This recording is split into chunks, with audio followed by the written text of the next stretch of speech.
Il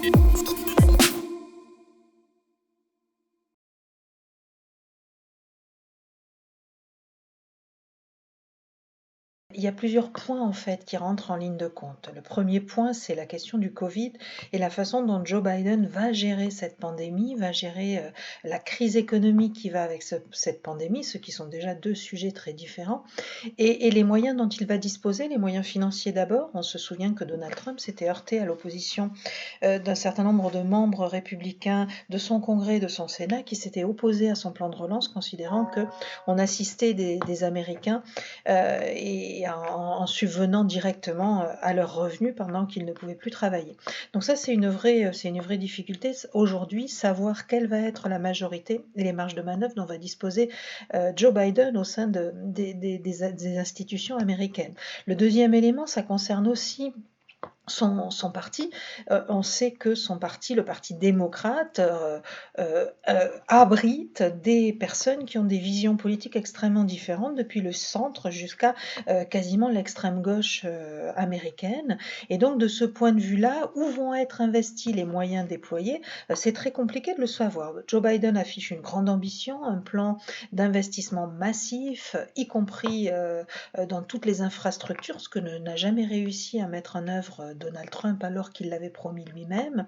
Donc on va voir si cela se matérialise. Et pourquoi cette politique est extrêmement et directement connectée à la reprise de l'économie mondiale? Parce que, bien évidemment, l'économie américaine reste au cœur de l'économie mondiale, l'un des moteurs de l'économie mondiale, aujourd'hui partagé en grande partie avec la Chine, et que c'est le principal marché au monde, et que du redémarrage de ce marché va dépendre le redémarrage de toute l'économie partout dans le monde. Bien évidemment, la façon dont va être initié ce redémarrage est également très très importante, et si Biden et si l'administration américaine investit dans un grand pacte vert comme est en train de le prévoir l'Union européenne, eh bien il est évident que ça donnera un avantage aux entreprises qui opèrent dans ce secteur, et ce sera un indicateur. Donc on attend un petit peu de voir comment évoluent ces choix, comment évoluent les marges de manœuvre de Joe Biden pour savoir ce qu'il en est. Mais en tout cas, il est clair que le redémarrage de la croissance économique aux États-Unis sera une condition sine qua non au redémarrage de l'économie mondiale. Très certainement avec Joe Biden, pour une raison simple, c'est que c'est Barack Obama qui a quand même le premier instrumentalisé, comme il l'a fait, la politique de sanctions des États-Unis. Et on se souvient d'un Barack Obama qui, lors de son premier mandat, avait renforcé les sanctions, décuplé les sanctions et le nombre d'individus ou de pays qui étaient touchés par des sanctions américaines, pour une raison évidente, c'est limiter l'intervention extérieure des forces américaines, qui coûte très très cher sur le plan financier, mais qui coûte aussi très très cher en termes de vie humaine. Donc la sanction économique apparaissait comme la parade. Et il y avait une deuxième partie, une deuxième étape dans la politique de Barack Obama, c'était le deuxième mandat, et finalement, une fois qu'on a bien sanctionné, on va négocier. Et au fur et à mesure qu'on négocie, on assouplit les sanctions. Donc il est très probable que Joe Biden entre dans cette logique-là et reprenne cette politique-là.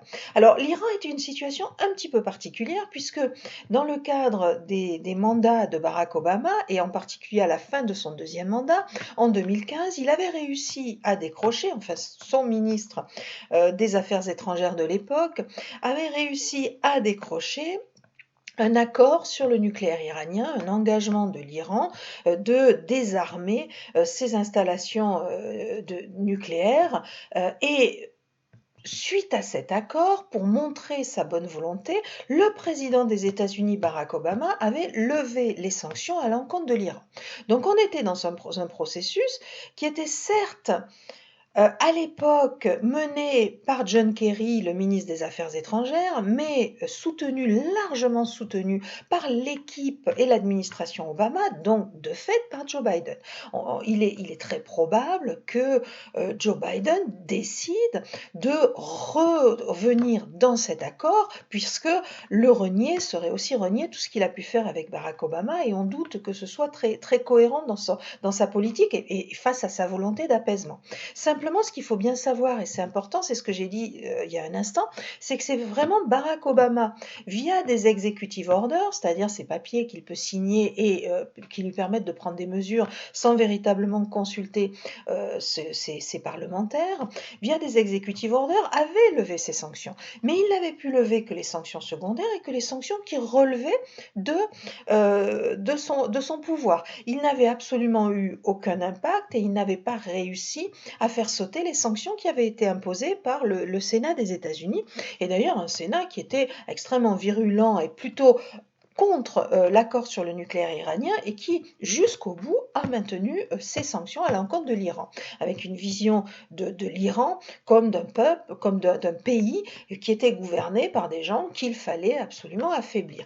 Donc la politique menée par Donald Trump ne sort pas du chapeau de Donald Trump, elle répond aussi à un courant de pensée, à un courant politique, à une vision de la relation que les États-Unis doivent avoir avec l'Iran qui est extrêmement répandue à Washington. Reste à savoir comment Joe Biden va se positionner entre la loyauté, la continuité vis-à-vis de la démarche qui avait été engagée par l'administration Obama ou la volonté de fédérer autour de lui et donc de rester extrêmement ferme vis-à-vis de l'Iran. La vérité sera probablement, ou la réalité sera probablement entre les deux, avec la recherche d'un consensus aussi large que possible et donc peut-être un retour dans l'accord sur le nucléaire, mais soumis à un certain nombre de conditions que l'on va imposer à l'Iran. Et là, la balle sera dans le camp des Iraniens. Est-ce qu'ils accepteront pour obtenir ce retour ces concessions-là ou pas? L'avenir nous le dira. Alors, il est très clair que Joe Biden est, à la différence de Donald Trump, plutôt quelqu'un qui considère que la construction européenne est un progrès et que c'est la construction européenne, à côté de l'OTAN, qui a permis de pacifier l'Europe et qui a permis de développer les relations transatlantiques après la Deuxième Guerre mondiale. Donc ça, c'est le préalable, c'est-à-dire Joe Biden est dans une vision et une approche beaucoup plus empathique et conciliante vis-à-vis de l'Union européenne que ne l'était Donald Trump, qui considérait que de toute façon, c'était un modèle qui rimait à rien, c'était un modèle de faible, un modèle de loser, avec en plus un modèle social qui venait accompagner et aider tous les losers, entre guillemets, qui peuvent exister sur cette planète, ou en tout cas en Europe. Donc partant de là, il est bien évident qu'on n'a pas du tout la même approche avec cette nouvelle administration. Toutefois, c'est pas Donald Trump qui a initié le différend Airbus-Boeing à l'OMC ou plus généralement dans les échanges et les discussions transatlantiques. Ça date de plusieurs dizaines d'années et voire de plusieurs décennies et donc ce n'est pas parce que Donald Trump est parti que cette affaire va cesser. On peut espérer que Joe Biden sera plus conciliant et laissera travailler de manière plus aboutie l'OMC et donc l'affaire va se régler parce que finalement on est dans la dernière ligne droite sur cette affaire à l'OMC. Concernant les taxes américaines sur les produits européens, il est évident qu'on peut penser que les méthodes de Joe Biden seront un petit peu différentes. Il n'est pas question de taxer. Joe Biden n'est pas un mercantiliste, n'est pas un protectionniste. Toutefois, Joe Biden reste un Américain, et un Américain, c'est-à-dire un homme politique qui a tout à fait conscience des intérêts des Américains et qui, logiquement, parce qu'il est élu par le peuple américain, défendra les intérêts américains. Et là où les intérêts américains ont pu être pendant plusieurs années, voire plusieurs décennies, de collaborer et d'accompagner la récupération de l'économie américaine après la Seconde Guerre mondiale, il faut bien voir qu'il y a déjà plusieurs années, voire plusieurs décennies, que les États-Unis ont bien compris que l'Union européenne était une puissance économique, incontestablement, et que l'association de ces pays européens pouvait menacer le leadership économique des États-Unis. Et donc Joe Biden, bien évidemment, comme l'ont fait ses prédécesseurs, y compris avant Donald Trump, poursuivra cette démarche et protégera avant tout les intérêts des États-Unis. Et encore une fois, c'est assez logique puisqu'il est élu par des Américains.